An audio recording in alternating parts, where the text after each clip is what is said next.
My name is Angela Weber. I'm from Parkland, Florida, and on February 14th, 2018, my son was exiting during a fire, what he thought was a fire drill, and heard the shots that killed 17 of his classmates and injured by wounding 17 others, other classmates and teachers.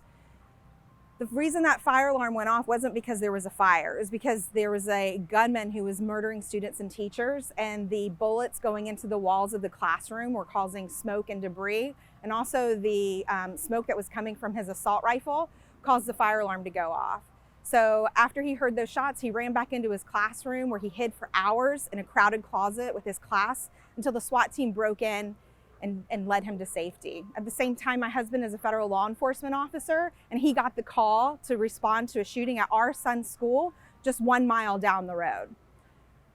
A year later, or 2 years later, my aunt and uncle died by gun murder suicide. And just a year after that, my husband lost 2 law enforcement colleagues whenever they were massacred, gunned down by a gunman with a assault style rifle. They were just serving a search warrant, and he was behind the front door. They had no idea. He had cameras, he could see them, and he slaughtered 2 FBI agents and injured others.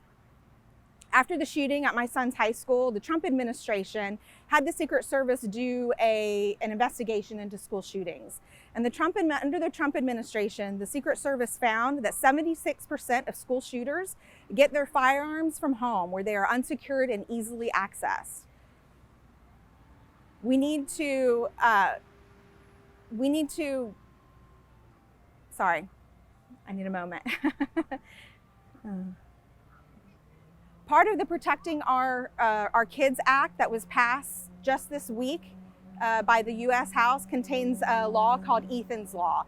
This law requires whenever kids are around that we lock guns down. If we can pass Ethan's Law and pass it in the Senate, then we know that we are going to prevent unintentional shootings, prevent youth suicide, and also prevent school shootings. There's so much more that the Senate can be doing, but yet their inaction, their failure to act, the time is now for them to act, because the filibuster is actually killing us. If you look at the books behind me, they represent over 2,200 children who have died since the House passed H.R. 8.